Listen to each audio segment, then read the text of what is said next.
Na mbere yanĩrĩirwo rĩa arwaru arĩa marwarĩte mũrimũ wa COVID-19 hinda-inĩ rĩa mathaa 24 ya kũhoreria ngoro cia Akenya, kuona kiumia gĩkĩ nĩyo namba nini biũ ya arwaru a mũrimũ ũyũ.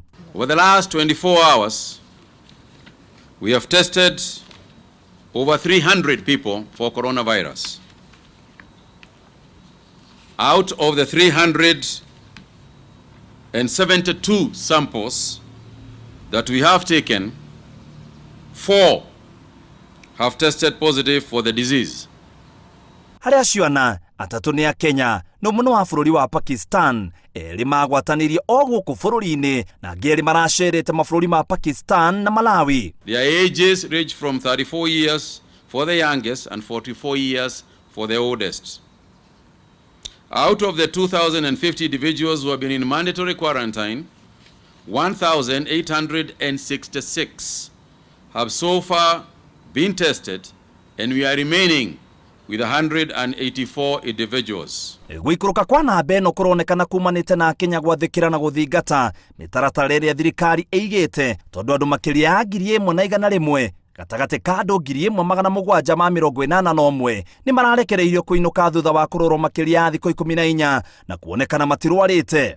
The numbers are not increasing at an increasing rate. At least today's numbers, as you saw, were actually less than. In this week, I think this is the lowest number, in spite of the fact that we have increased testing. So we believe that the measures that we are taking are having effect. It means that if we take these measures that we preach each and every day and put them into practice, then we can be able to overcome this challenge.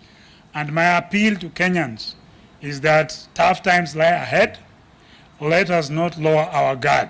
No riboti ĩrĩa yaya kũiga aciari na kĩeha nĩ gũkorwo mũrimũ ũyũ ũrahutia andũ othe kuma ciana nginyagia andũ akũrũ, ona akorwo ayuthi nĩo maraũkua mũno. Mũndũ ũrĩa wa mĩaka mĩnini mũno ũrwarĩte mũrimũ ũyũ nĩ wa mĩaka 2 na ũrĩa mũkũrũ mũno nĩ wa mĩaka 72.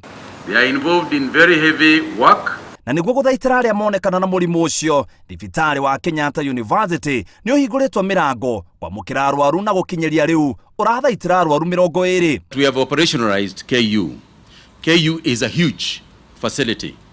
Those who are there and those who have been hospitalized there before are not affected by this at all. So they will continue there. What we are not going to do is that we are not going to admit new cases. Mũndũrũme ũmwe ũrĩa ũrakuire kumana na homa ĩno ya COVID-19 egũthikagwo mũthĩ kaunti-inĩ ya Kitui. Daudi Kabati ũrĩa ararĩ mũtwarithia wa ndege niwe wokire na ndege ya mũthia kuma New York mbere ya thabarĩ cia ndege kũhingwo. Rĩrĩ nĩ rita rĩa mbere namba ya arĩa marwarĩte mũrimũ wa COVID-19 kiumia gĩkĩ gũkorwo ĩthĩ, no thirikari ĩkauga atĩ Akenya matigatiganĩrie maũndũ marĩa merĩtwo nĩ thirikari, ĩkiuga ciumia ciũkĩte namba ĩyo yaya kwambatĩra. Ngĩribotera Inooro TV, gĩtagwo mũitĩrĩri wa Wangari.